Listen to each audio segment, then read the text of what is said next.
আসসালামু আলাইকুম রহমতুল্লাহ।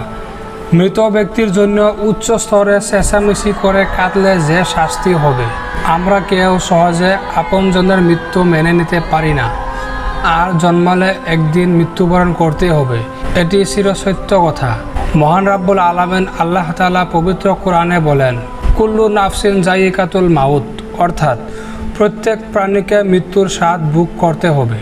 তবে দুঃখের সঙ্গে বলতে হয়, আমাদের সমাজে, বিশেষ করে আমাদের সংস্কৃতিতে যখন আপনজনদের মৃত্যু হয় তখন আমরা শোকাহত হয়ে কান্নাকাটি করি। আমরা জানি না যে উচ্চ স্বরে চেঁচামেচি করে মৃত্যুর শোক প্রকাশ করা কত জঘন্য মাত্রার একটি গুনাহের কাজ। যদি মৃত ব্যক্তির জন্য আপনি হাউমাউ করে কান্নাকাটি করেন, তাহলে আপনার কঠিন শাস্তি হবে, যা বিভিন্ন হাদিসে উঠে এসেছে। চলুন তবে জেনে নেওয়া যাক, মৃত ব্যক্তির জন্য উচ্চ স্বরে চেঁচামেচি করে কাঁদলে কী ধরনের শাস্তি হতে পারে সে সম্পর্কে। প্রিয় আখিরি নবীর উম্মত, ইসলাম সম্প্রসারণ ও প্রচারের লক্ষ্যে আমাদের চ্যানেলটি অবশ্যই সাবস্ক্রাইব করবেন। আমাদের সমাজে কেউ মারা গেলে তখন মৃত ব্যক্তির পরিবার যদি তার জন্য কান্নাকাটি না করে, তখন পাড়ার লোকজন বলে মৃত ব্যক্তির জন্য কারো টান নেই। আহারে, লোকটা সারা জীবন সবার জন্য কত কিছু করলো, কিন্তু তার জন্য কেউ একটু কান্না করে না, কারো ভালোবাসা নেই।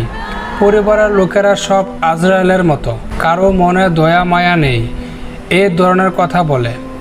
অথচ মৃত ব্যক্তির জন্য কান্না করলে যে মৃত ব্যক্তিকে শাস্তি দেওয়া হবে সেদিকে কারো খেয়াল নেই। রাসূল সাল্লাল্লাহু আলাইহি সাল্লাম বলেছেন, নিশ্চয়ই মৃত ব্যক্তিকে তার পরিবারের অধিক মাত্রায় কান্নাকাটির জন্য শাস্তি দেওয়া হবে। বুখারী শরীফের হাদিস 1226। এই হাদিস দ্বারা স্পষ্ট বোঝা যায় যে মৃত ব্যক্তির জন্য কাঁদলে মৃত ব্যক্তিকে শাস্তি দেওয়া হবে। যখন কোনো জীবিত ব্যক্তি মৃত ব্যক্তির জন্য উচ্চ স্বরে কান্না করে, তখন এই জীবিত মানুষদের কি শাস্তি দেওয়া হবে এ ব্যাপারে হাদিসে স্পষ্টভাবে বর্ণনা করা হয়েছে।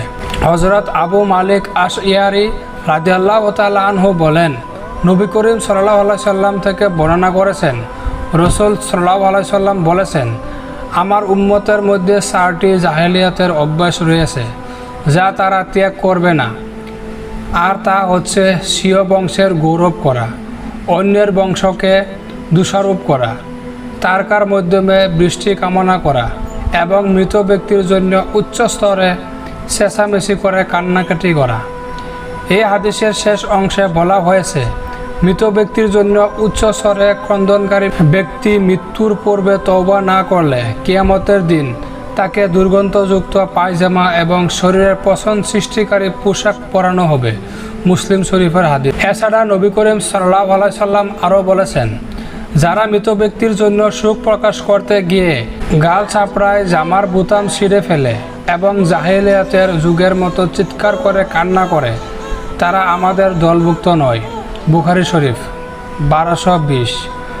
এই হাদিস দুটি থেকে স্পষ্ট বোঝা যাচ্ছে যে যারা আহাজারি করে মৃত ব্যক্তির জন্য কান্না করবে তারা নবী করিম সাল্লাল্লাহু আলাইহি সাল্লামের দলভুক্ত না।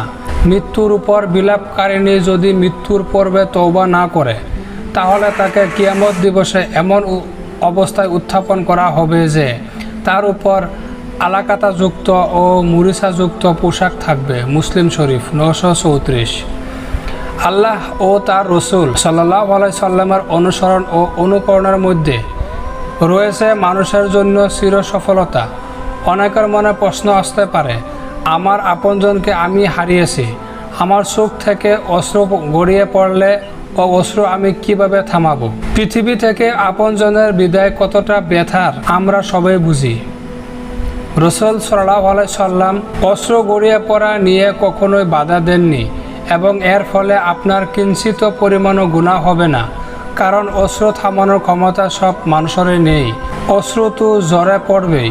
এই হাদিস দ্বারা সেই ব্যক্তিদের কথা বর্ণনা করা হয়েছে যাদের চোখে অশ্রু থাকুক বা না থাকুক চিৎকার চেঁচামেচি করে, চারপাশের পরিবেশ অশান্ত করে ফেলেন অথবা হামাগুড়ি দিয়ে নিজের শরীর চাপড়াতে থাকে।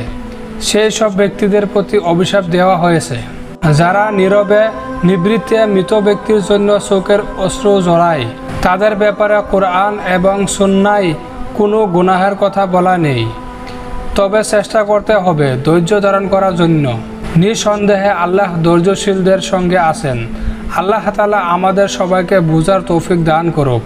কোরআন ও সুন্নাহ অনুযায়ী আমল করা এবং জীবন ঘনিষ্ঠ ভুলভ্রান্তিগুলো থেকে সরে আসার তৌফিক দান করুন, আমিন। ভিডিওটি ভালো লাগলে লাইক করবেন, চ্যানেলটি সাবস্ক্রাইব করে দিবেন আর আপনাদের প্রিয় বন্ধুদের কাছে ভিডিওটি অবশ্যই শেয়ার করে দিবেন।